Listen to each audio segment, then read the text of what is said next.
Tonight on Panorama, the truth about China's secret indoctrination camps. They are trying to fundamentally change an entire culture. Leaked documents reveal how a superpower is trying to brainwash 1 million people. It looks like a Nazi playbook to me. We've obtained secret government instructions to those who run the camps. Never allow escapes. Increase discipline and punishment. This is an actionable piece of evidence documenting a gross human rights violation. And we confront the Chinese state with our evidence. Hundreds of thousands of people are held in these camps across Xinjiang. What you're telling me bears no relation to what I've seen. Don't listen to fake news.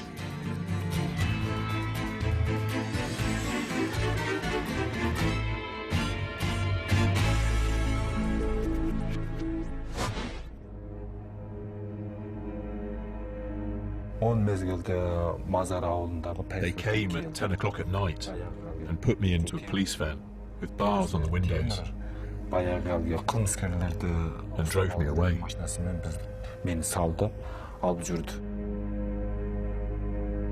Yuzhan is a farmer with 3 children. He was taken in the night and didn't come home for nearly a year.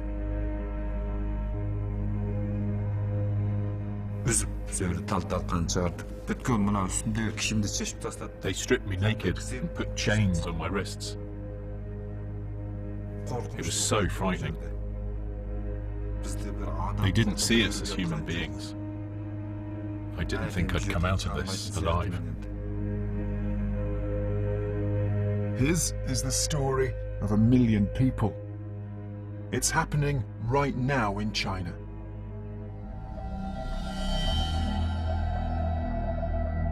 In detention camps like this in the remote and troubled region of Xinjiang. For the first time, we know the truth about what goes on behind these walls. We've got this leaked Chinese government document. It changes everything.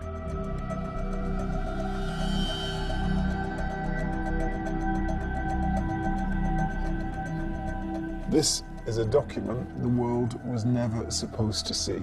Instructions on how to run a detention camp. It is a clear and brutal guide. It's one of a number of documents signed and approved in 2017 by China's top security official in Xinjiang. They've been leaked to the International Consortium of Investigative Journalists and verified by some of the world's leading experts. We're calling them the China cables.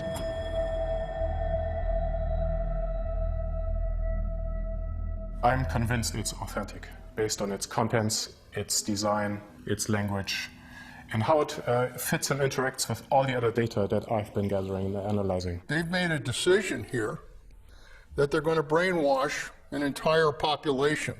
And so they're going to take 1 million people, put them into camps, and try to indoctrinate them.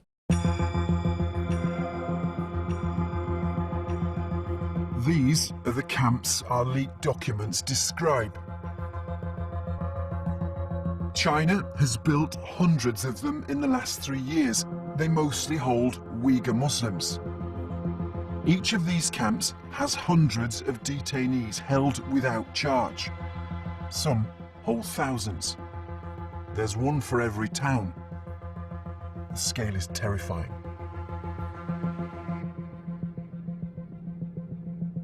China says there's nothing to worry about. Their UK ambassador has said many times the camps are just for training. The purpose is to help these young people to have a better life after, education, training, vocational training and education. It's not a prison, it's not a camp. Our documents are important because we can prove for the first time that what China says is not true. They are high-security prison camps. It's clear that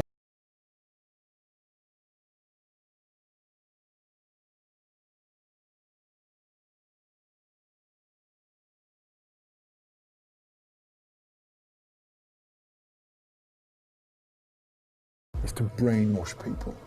Inmates have to change the way they behave, what they believe, even the language they speak.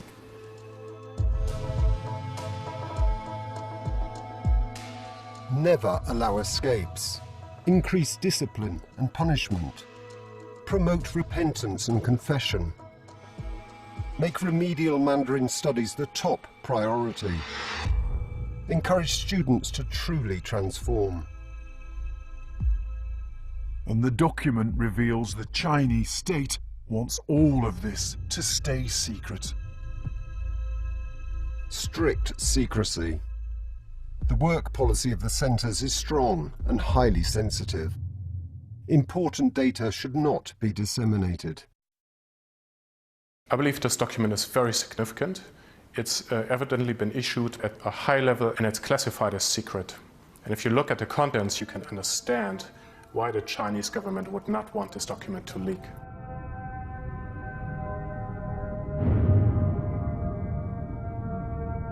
This is the journey thousands have been forced to take. The long drive into one of the camps. The Chinese government has only allowed diplomats and journalists in under strict supervision. The visits seem carefully stage-managed.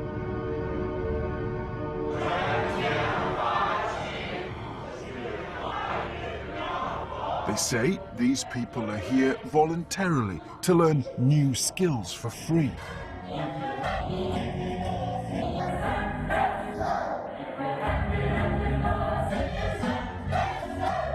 But our documents show all this is a lie.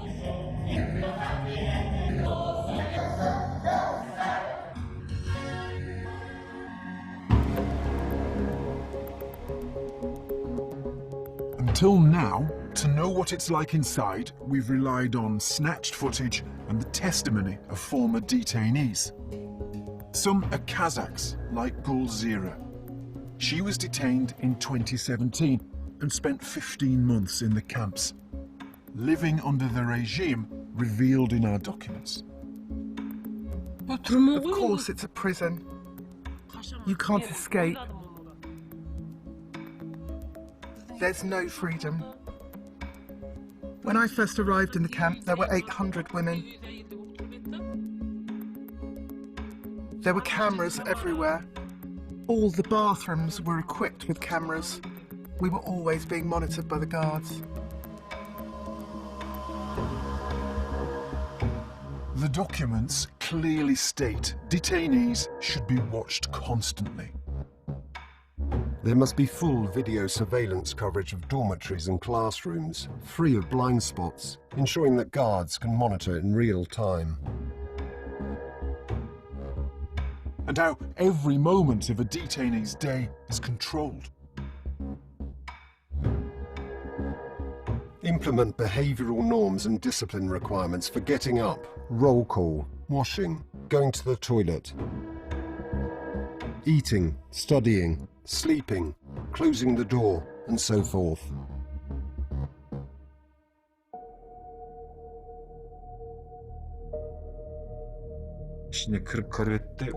When you go into the cell, you have to sit and look forward. You're not allowed to move your head. When you lie down on your back, you have to have your head facing up like this. Without their permission, we couldn't even move. This is the first time the legal advisor for the Uyghurs has seen the document.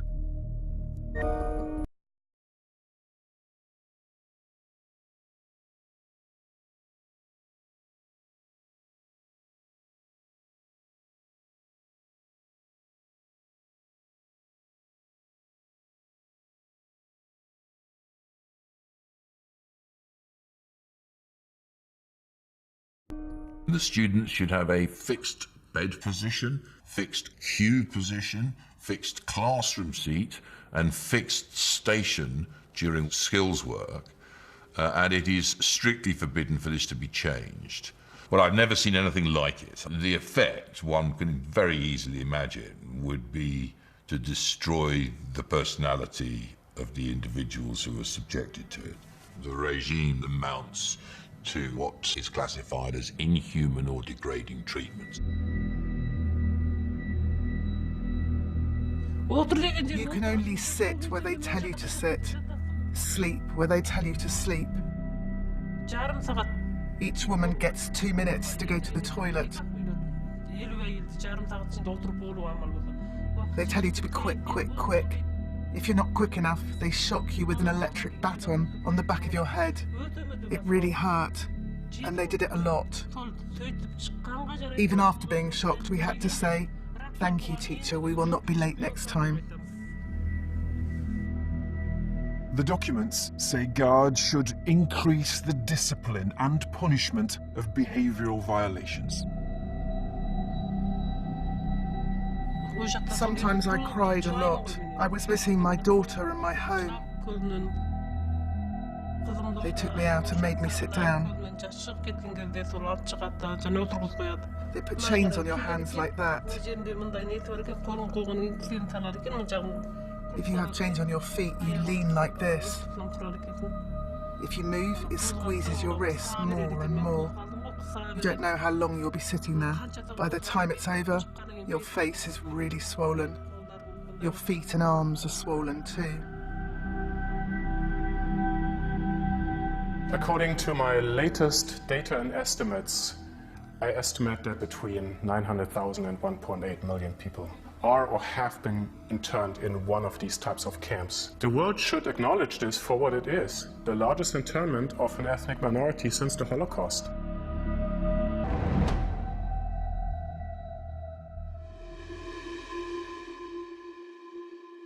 So why are so many people being locked up, like these in Xinjiang last year? Well, the Chinese government says it's fighting terrorism. They're Muslims. They have a distinct culture and religion. And the central government has long regarded this ethnic minority community, predominantly Uyghurs, as disloyal. There's been tension here for years. Some want independence from China.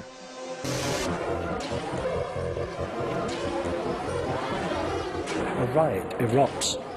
Protesters, mostly from the Muslim Uyghur minority, tore apart buses and cars with their bare hands.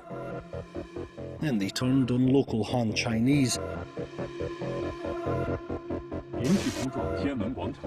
Hundreds of people have been killed in ethnic violence and terror attacks. The authorities have declared Xinjiang the front line in China's war on terror.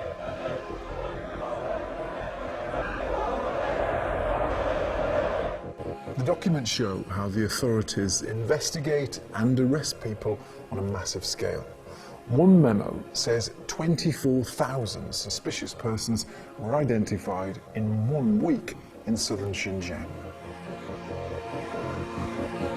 And more than 15,000 of them were sent on to the camps that same week.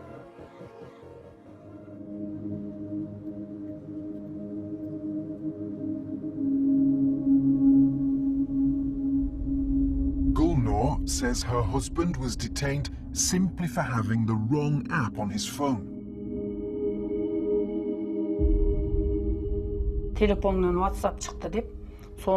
They said he had WhatsApp on his phone. So for that reason, on the 2nd of November 2017, he was imprisoned in a camp. He is a good man.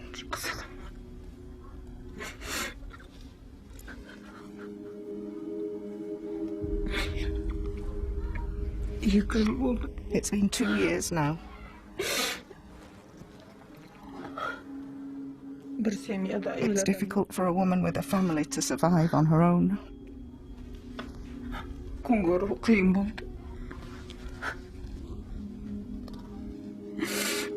Being locked up for having WhatsApp sounds hard to believe. But our documents show how it happens.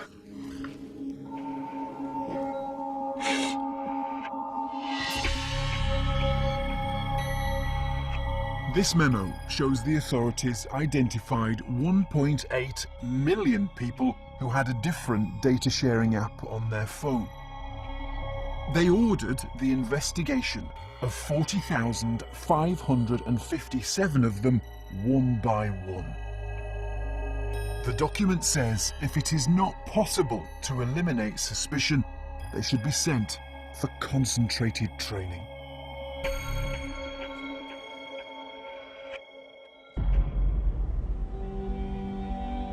The people of Xinjiang are now the most watched in the world. There are cameras on every street. When I went to the local council, there was a screen there. I could see every street in our village. Everything is being monitored. The government has literally covered this region with cameras so that there's no blind spot. Surveillance is everywhere. If you go through Uyghur neighborhoods or suburbs, you see cameras over literally every house entrance, so the government can see who enters and who leaves. There's a camera pointing at every house? Yes.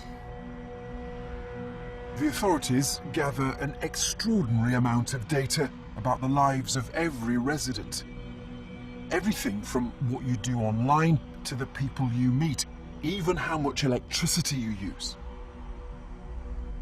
How low is the bar for being highlighted by the system? Are you socializing more or less with your neighbors? Have you put gas in somebody else's car? Are you going out the front door of your house instead of the back door of your house? That's how low the bar is, that which door of your house you're using can flag to the authorities that you're somehow behaving differently or in a manner that's suspicious and requires further investigation. Another leaked memo shows that people who've left Xinjiang but returned to visit are also considered to be potential terrorists. It says that where suspected terrorism cannot be ruled out, people should be placed into concentrated education and training.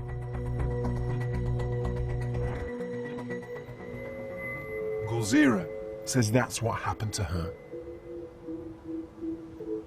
They said terrorist and separatist ideas come from foreign countries, so you need to be re-educated.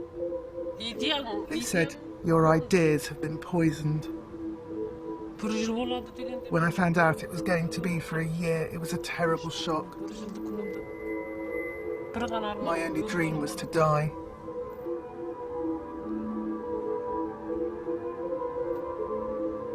When we wrote to China's UK ambassador about our evidence, he said we were making fact-distorting comments.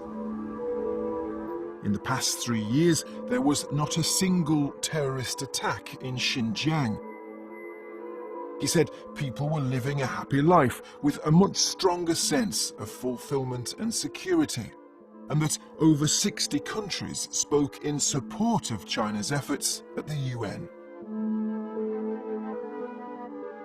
So what is the point of a superpower locking up 1 million people? Well, we now know it's so they can be transformed.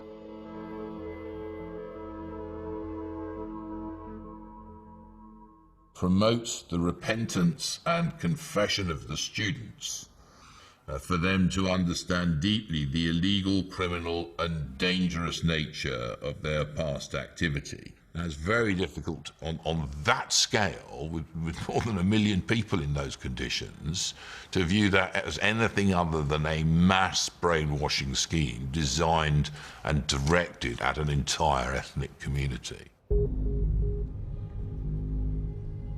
And this is one of the brainwashers. Saira Ghul says she was forced to teach inside the camps. After 4 months, she fled the country. She is the first insider to speak out. We teach them over and over. I can't survive without the Communist Party.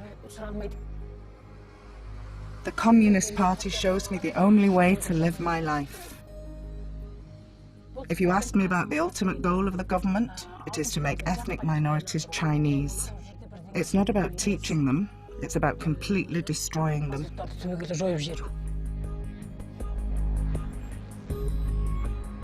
They said, we'll brainwash you. There's a problem with your ideas. We were told that religion was bad for us. They told us this every day. They're destroying my religion and language there.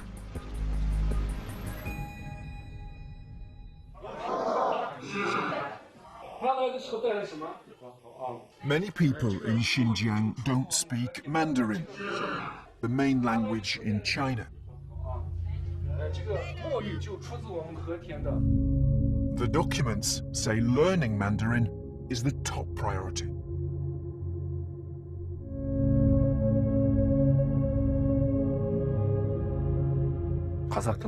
We weren't allowed to speak in Kazakh, only Chinese. They gave us Chinese books. We were supposed to read the book, and once an hour we'd stand up, sing the national anthem 2 or 3 times, looking at the flag, and then sit down again.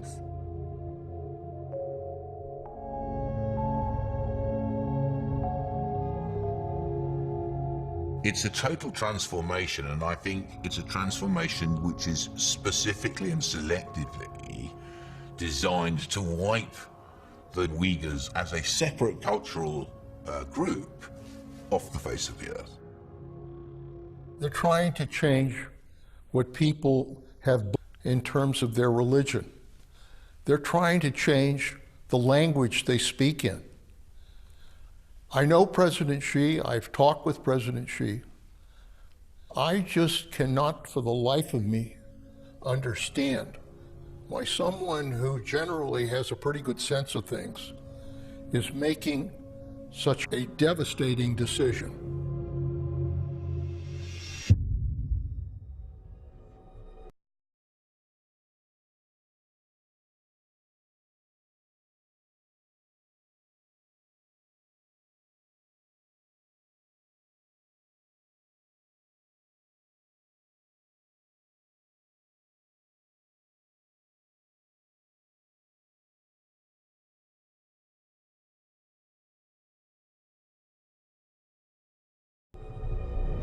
To get out of the camps, detainees have to comply completely. Our documents show they are given points for behaviour and achievements. They have to earn enough to qualify for release. There are exams. They are told that if they get good scores, they will be released. That's what they tell them every day. So there were times when I used to cheat. I used to write down the answers in between my fingers because we believed it would help get us out of there.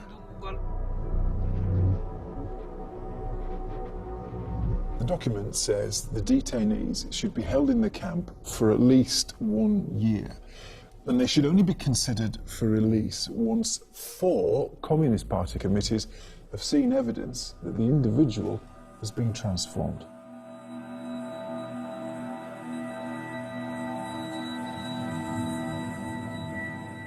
Even when inmates are finally allowed to leave the camps, some are sent into forced labour.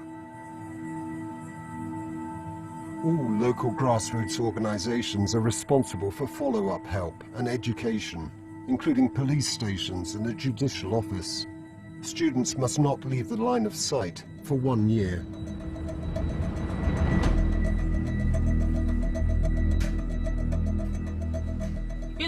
I hoped that after getting out of the camp, I would be able to go home to my family, to my daughter and my husband. They forced me to work for 3 months. They said if we don't learn the skills, or we say we have something else to do,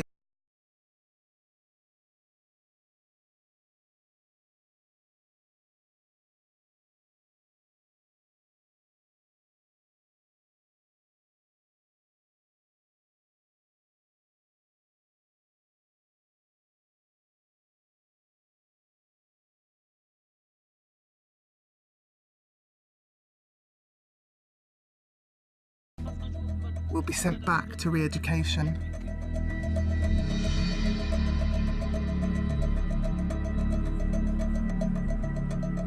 Chinese TV filmed the factory where Gulzira says she was forced to work.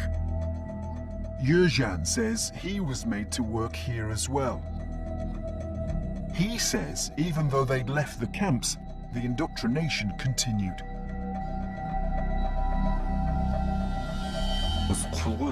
We were slaves working for them. When we came back to the dormitory in the evenings, we had lessons. Then we had to write down our mistakes, what we'd done wrong. We in the West, we just don't live under this thought control regime. We can't really fathom what it means that you have to consult 3, 4, 5 different government authorities and get signatures, even extensive written reports, in order to be released from an internment camp into forced labor. That's just, for us, that's just beyond imagination. The Chinese ambassador to the UK told us that attempts to smear China are futile and unpopular. He said diplomats have witnessed the remarkable results of the preventive measures in Xinjiang, which have not affected local people's freedoms of religion and belief at all.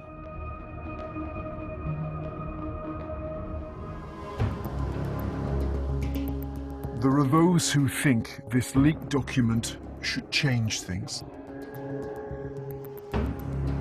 An organization that represents the main ethnic group in Xinjiang, the Uyghurs, is based in Washington. I showed them our leaked documents. Everything that we've been hearing from the witnesses, from the survivors, everything that we've been told are consistent with this document is showing. It looks like a Nazi playbook to me. Copies of this document should be on the desk of policymakers and legislators around the world. The Chinese ambassador in London is still insisting that the camps are not prisons. Good morning. Last week, he held a press conference about the crisis in Hong Kong. But I wanted to ask him about the camps of Xinjiang.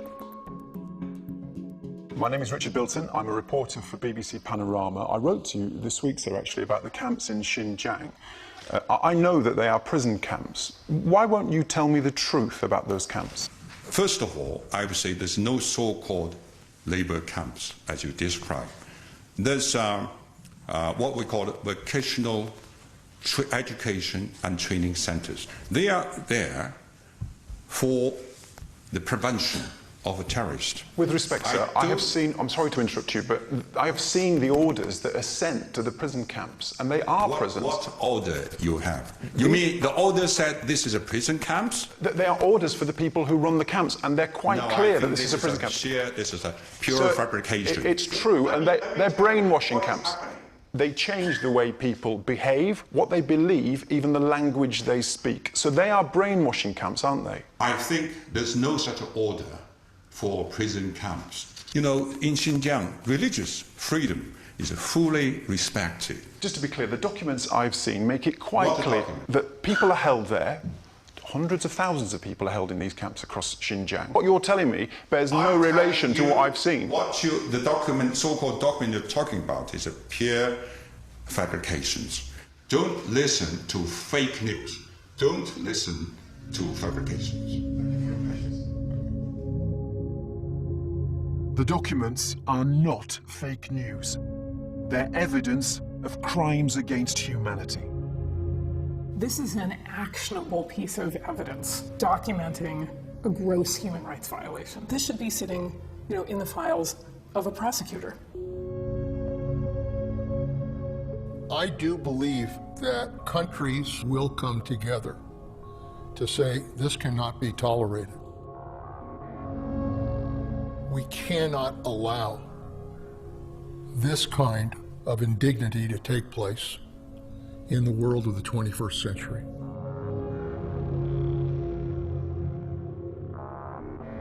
China, one of the world's great powers, is caging hundreds of thousands of people in brainwashing camps.